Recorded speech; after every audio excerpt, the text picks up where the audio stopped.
napakalaking business at maraming trabaho ang maidudulot at turismo development ng ating bansa.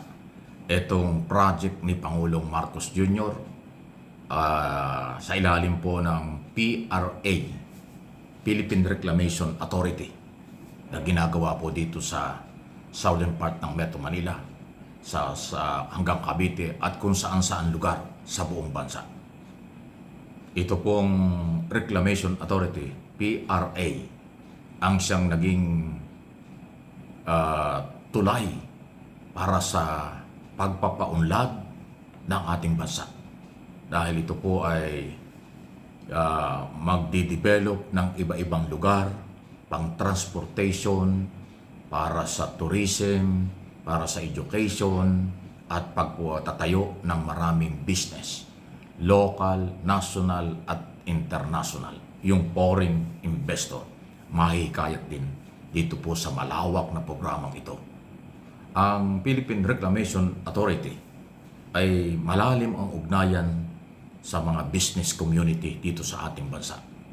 Actually, masaya dahil alam nilang malaking business ang mga Pilipinong negosyante na ituring na nating unang makikinabang dito sa project na ito ng Office of the President.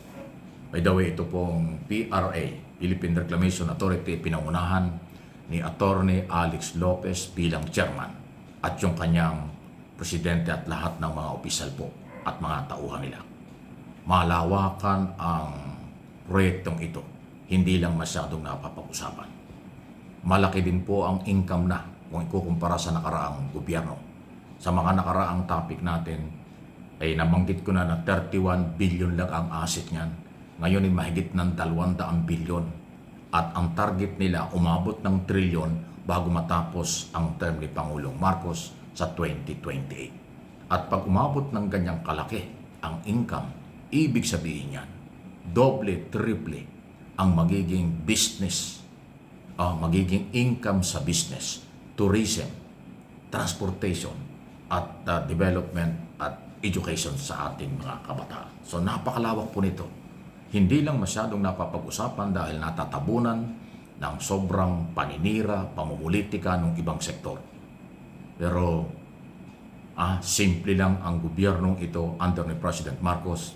Hindi masyadong mahilig sa publicity, sa mga programa, pero tuloy-tuloy po na gumagalaw ang maraming ahensya ng pamahalaan at departamento kasama mga government-owned and control corporation at katulad nga ng Philippine Reclamation Authority na siyang nagde-develop ng paglalagyan ng maraming business.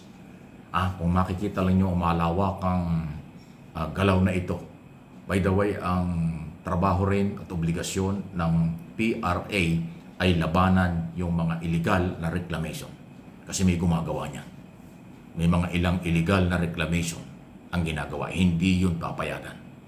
Yung lehitimo na proyekto under ng PRA, Office of the President, yun ang pinapalawak. Maganda rin ang coordination, hindi lang sa business community, pati sa mga local government unit, mga iba pang opisyal ng gobyerno, at maging ang mga foreign investor. Okay? Dahil nga malaki po ang inaasahan na maitutulong ito sa gobyerno, local and national, at sa mga negosyanteng magtatayo ng business dito. Actually, ayaw ko lang banggitin yung malalaking negosyante dito sa atin.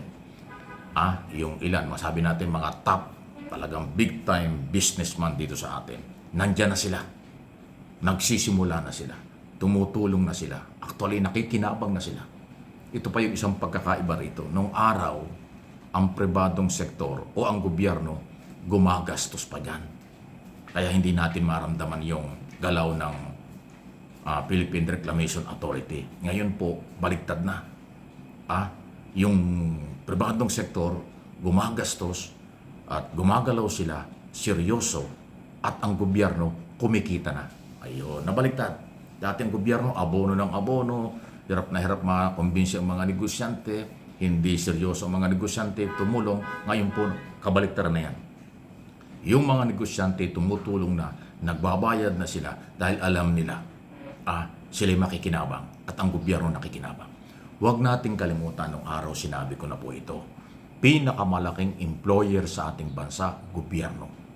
Pag maganda ang programa, policy at pagpapatupad ng batas, maraming negosyanteng local and foreign investor mag-uunahan na magtayo ng negosyo. At pag nangyari yon at nangyayari na, ang makikinabang Pilipino. Kasi dagdag na employment. Di ba? Dagdag na tourism. At marami pang iba. Positibo. Yun lang naman eh. Yun naman ho talaga ang obligasyon ng gobyerno eh.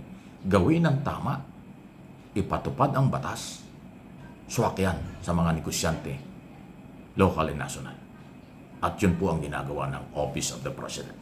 Ulitin ko, hindi po ako tagapagsalita ng gobyerno, hindi ako konektado sa gobyerno. Ginagawa ko ito voluntary kasi kailangan nating iparating po sa inyo ang positibong nangyayari. Masyadong natatabunan, nasasapawan ng mga negatibong nangyayari ng pamumulitika, paninira, siraan, bintang, pagbibintang sa isa't isa. Pero yung magandang balita para sa lahat ay natatabunan. Sabi ko nga kanina hindi lang masyadong mahilig ang gobyerno sa mga publicity kung ano ang ginagawa. Ang gusto lang ngayon, ang gusto ng Pangulo dahil simple lang, iparamdam. Hindi sa salita o hindi sa gawa. Ipakita yung mga nangyayari. Kung hindi kayo maniwala, puntahan nyo yung mga lugar. Puntahan nyo yung mga lugar na ginagawa ng PRA, Office of the President. At makikita nyo ang malakihang pagbabago at potential na sa darating na mga panahon at araw ay tayo ang makikinabang dito. Pinupolitika lang ng iba. Kinokontra ng iba dahil meron silang interes. Ayaw ko nang banggitin, merong malaking negosyante at pangalan sa politika ang mahigpit na tumututol dyan sa project na yan ng PRA. Pero alam na natin na yung interes ng kanyang negosyo at pamumulitika nila, iyon ang nangingibabaw. Pero yung kapakanan ng mamamayan at nakakarami, yun ang pinaglalaban ng Office of the President at ng management ng Philippine Reclamation Authority under Chairman Attorney Alex Lopez. Ayan po yan. For your information, hindi po fake news ito, katotohanan ito. Puntahan nyo ang mga website nila, Office of the President, PRA, makikita nyo ron ang kanilang nagawa, mga plano, at gagawin pa, ginagawa na sa kasalukuyan.